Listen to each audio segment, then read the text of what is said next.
प्यारे बच्चों, हिंदी की कक्षा में आप सभी प्यारे बच्चों का स्वागत है। आज हम लक्ष्य हिंदी पाठमाला कक्षा 5वीं का पाठ 18 पॉलीथीन का रैपर पढ़ने जा रहे हैं। अपने इस पाठ को शुरू करने से पहले मैं हमेशा की तरह आप सभी बच्चों से निवेदन करती हूँ कि मेरे चैनल को ज़रूर सब्सक्राइब कीजिए, मेरे वीडियोस को लाइक और शेयर ज़रूर कीजिए, बेल आइकन को प्रेस कीजिए जिससे आपको मेरे वीडियोस के नोटिफिकेशन मिलते रहेंगे।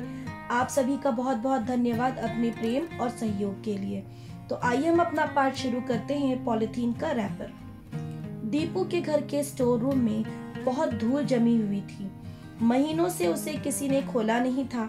बस जब सामान रखना होता तो दरवाजा थोड़ा सा खोलकर चीज को अंदर धकेल दिया जाता। एक दिन दीपू को किसी ने एक उपहार दिया। अपना उपहार खोलकर उसने गिफ्ट रैपर पर स्टोर में यह सोचकर डाल दिया कि सुंदर है, कभी कहीं काम आ जाएगा। वह रैपर सचमुच बहुत ही सुंदर था। स्टोर में रखी सभी चीजें उस रैपर की खूबसूरती की प्रशंसा करती थीं। पॉलीथीन के उस रैपर को धीरे धीरे अपनी खूबसूरती पर घमंड हो गया। कुछ दिन बाद दीपू ने दोबारा स्टोर का दरवाजा खोला और कागज का एक सुंदर गिफ्ट रैपर अंदर डाल दिया। वह पॉलीथीन के रैपर के ऊपर आ गया। इस पर पॉलीथीन का रैपर बोला, अरे बदसूरत, कहां से मुझ पर आ गिरा, चल कहीं और जाकर बैठ। इस पर सहमते हुए कागज का रैपर बोला, मैं कोई जानबूझकर तो तुम्हारे ऊपर गिरा नहीं, वैसे भी मैं कौन सा बहुत भारी हूँ जो तुम मेरे भार से दब जाओगी। बच्चों, इस पाठ की शुरुआत हमारे मुख्य पात्र दीपू से होती है, जिसके घर में एक स्टोर रूम है। और स्टोर रूम में आप सभी को पता है कि हम बहुत सारी ऐसी चीजें रखते हैं जो हमारे इस समय किसी काम की नहीं होती। हम जाके वहां पर अपनी अनवांटेड चीजों को रख देते हैं और जब हमें जरूरत पड़ती है हम स्टोर रूम से निकाल लेते हैं, साफ करके उसे दोबारा इस्तेमाल करते हैं। तो दीपू के घर में भी ऐसा ही स्टोर रूम था और महीनों से उस स्टोर रूम को किसी ने खोला नहीं था। बस सामान रखते थे और दरवाजा फिर बंद कर दिया जाता था। एक दिन दीपू ने तो किसी ने एक उपहार दिया, यानी गिफ्ट दिया, और उस गिफ्ट को गिफ्ट रैपर में रैप करके दिया था और वह बहुत सुंदर था। और वो गिफ्ट रैपर जो है वो दिखने में बहुत खूबसूरत था, इसीलिए सब उसकी प्रशंसा करते थे और इसीलिए उस गिफ्ट रैपर को अपनी खूबसूरती पर घमंड हो गया। कुछ दिनों बाद दीपू ने दोबारा स्टोर रूम का दरवाजा खोला और इस बार उसने एक सुंदर सा रैपर अंदर डाल दिया, लेकिन वह रैपर कागज का था। वह पॉलीथीन के रैपर के ऊपर गिरा। पॉलीथीन के रैपर को बहुत गुस्सा आया और उसने कहा कि अरे बदसूरत, कागज के रैपर, तू मुझ पर क्यों आ गिरा। इस पर सहमते हुए डरते हुए कागज के रैपर ने कहा, मैं कोई जानबूझकर तो नहीं गिरा हूँ और वैसे भी मैं भारी नहीं हूँ। आइए हम आगे का पाठ पढ़ते हैं। इस पर पॉलीथीन का रैपर बोला, पर मेरी खूबसूरती तुम्हारे कारण ढक गई है, दूर रहो मुझसे। कहकर पॉलीथीन का रैपर खिसक कर दूसरी जगह चला गया। पॉलीथीन के रैपर को कागज के रैपर से जैसे चिढ़ हो गई हो। अब वह उसे नीचा दिखाने का कोई भी मौका नहीं छोड़ता। प्यारे बच्चों, यहाँ हम पढ़ रहे हैं कि पॉलीथीन को किस कदर खुद पर घमंड था और वह अपने आप को सबसे खूबसूरत मानता था और दूसरी चीज़ों को वो बदसूरत मानता था और उनसे नफरत करता था। कागज़ के रैपर से उसे नफरत हो गई थी और वह उसे नीचा दिखाने का अब कोई भी मौका नहीं छोड़ रहा था। आइए इस पाठ को आगे पढ़ते हैं। कागज़ का रैपर पॉलीथीन के रैपर के इस व्यवहार से दुखी हो गया। एक दिन उसने पॉलीथीन के रैपर से पूछा, तुम मुझे इतना क्यों सताते हो? मैंने तुम्हारा ऐसा क्या बिगाड़ा है? मुंह बनाते हुए पॉलीथीन का रैपर बोला, देखो तो ये मूंग और मसूर की दाल, कहाँ मैं इतना खूबसूरत और कहाँ तुम इतने बदसूरत। इस पर कागज का रैपर बोला, बदसूरत ही सही, पर रहना तो अब यही है। हर रोज मेरा चेहरा देखकर कुढ़ने से बेहतर है कि तुम मेरे प्रति अपने मन में रखे दुर्भाव को निकाल दो। मेरी, तुम्हारी और यहाँ रखी सब चीजों की जिंदगी अब यही कटेगी। पॉलीथीन का रैपर जोर से हंसा, फिर मुंह बनाते हुए बोला, तुम्हारा तो पता नहीं, मैं यहीं रहूंगा। फिर बेचारगी जताते हुए बोला, बरसात तो आने दो, नमी से गल जाओगे और फिर गलकर किसी कचरे के ढेर में पहुंच जाओगे। पर मैं तो सालों साल यहीं रहूंगा, मैं तुम्हारी तरह गलकर खत्म होने वाली चीज नहीं। तो प्यारे बच्चों, पाठ के इस भाग में हम सभी देख रहे हैं कि पॉलिथीन के रैपर का व्यवहार, उसका बिहेवियर बिल्कुल भी अच्छा नहीं है। वह कागज़ के रैपर से बिल्कुल भी अच्छी तरीके से बात नहीं कर रहा है और उसे नीचा दिखा रहा है। उसे ये कह रहा है कि मैं बहुत अच्छा हूँ और तुम बहुत बुरे हो।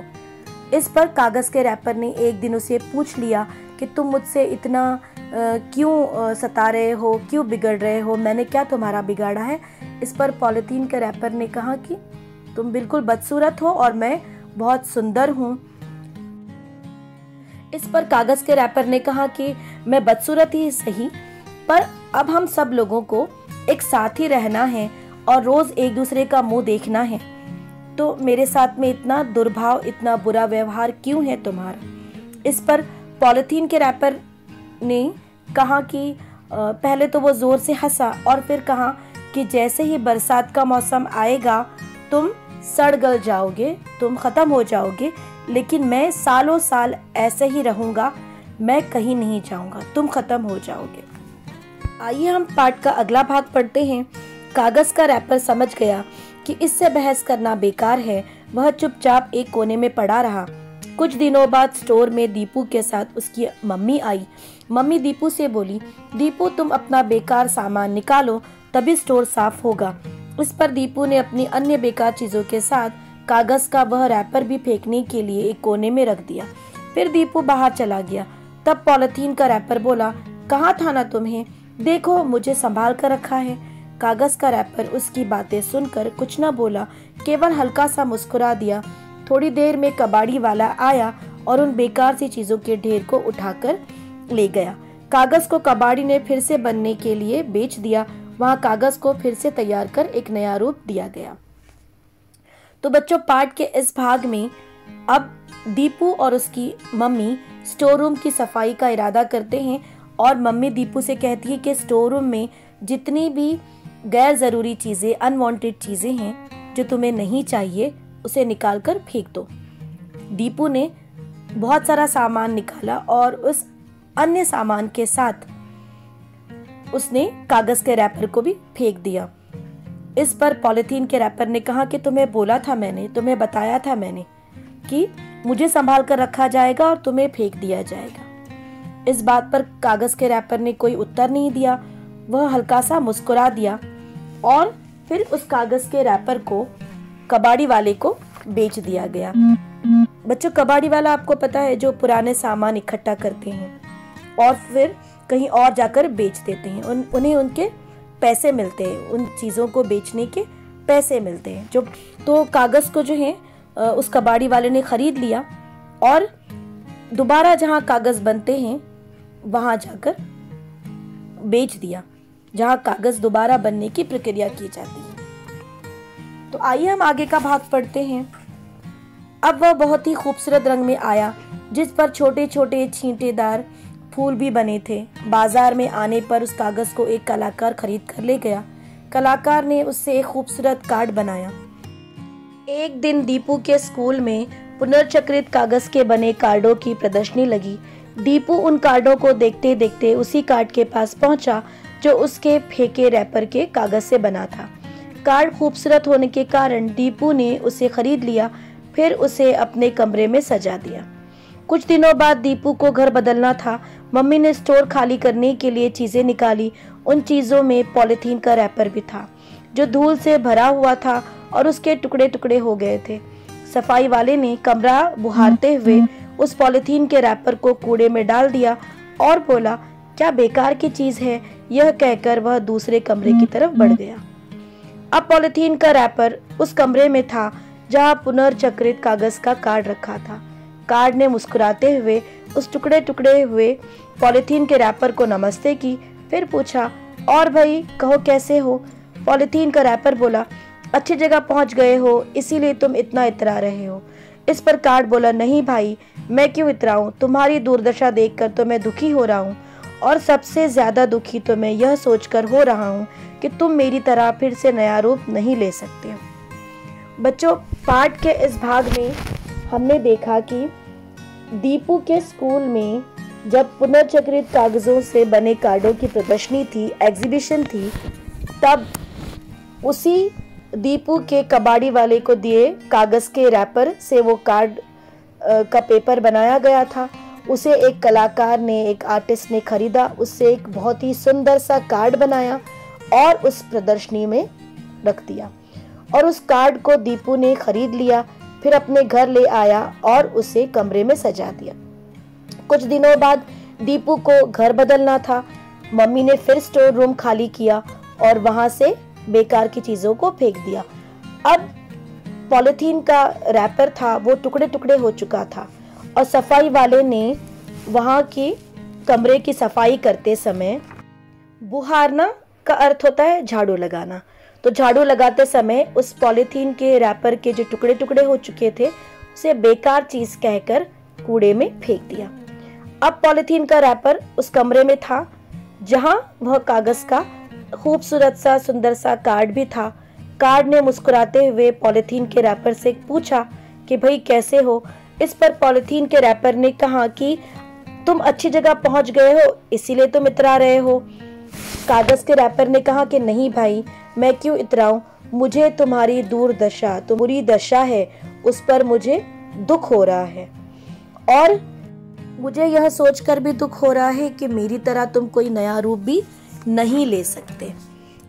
बच्चों, पुनर्चक्रित का अर्थ होता है रिसाइकल्ड। जिस तरह इस कागज को रिसाइकल करके दूसरा कागज बनाया गया। तो आइए बच्चों, कहानी का अंतिम भाग पढ़ते हैं। क्या करूँ भाई, मैं बायोडिग्रेडेबल यानी जैविक रूप से नष्ट होने वाला जो नहीं हूँ। मेरे ही तत्वों ने मिट्टी से विद्रोह कर उसमें मिलने से इनकार कर दिया। स्वयं को श्रेष्ठ बनाने के फेर में ही मेरी यह दुर्दशा हुई है। इतनी देर में सफाई वाला आया और उसे कूड़े में से बाहर फेंक दिया। क्या करूं इस बेकार पॉलिथीन के रैपर का, यह किसी काम का ही नहीं। अब तो सब कागज का इस्तेमाल करना पसंद करते हैं।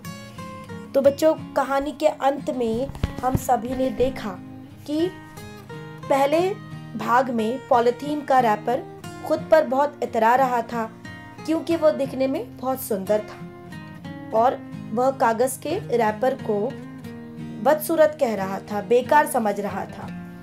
लेकिन फिर हमने अंत में देखा कि कागज के रैपर को दोबारा कागज बनाने की प्रक्रिया में उपयोग किया गया, उसका इस्तेमाल किया गया। लेकिन क्योंकि पॉलिथीन के रैपर को ऐसा नहीं किया जा सकता, उसका दोबारा उपयोग नहीं किया जा सकता, इसीलिए वह बिल्कुल बेकार है, यूजलेस है। तो बच्चों, इस कहानी से हमने बहुत अच्छा सबक सीखा है कि हर सुंदर दिखने वाली चीज़ फायदा नहीं पहुंचा सकती। इसीलिए हमें खुद पर घमंड नहीं करना चाहिए, दूसरों का मजाक नहीं उड़ाना चाहिए, सभी का आदर करना चाहिए। बच्चों, आशा करती हूँ ये कहानी आपको पसंद आई होगी और इस कहानी से आपने बहुत कुछ सीखा भी होगा। आप सभी का बहुत बहुत धन्यवाद।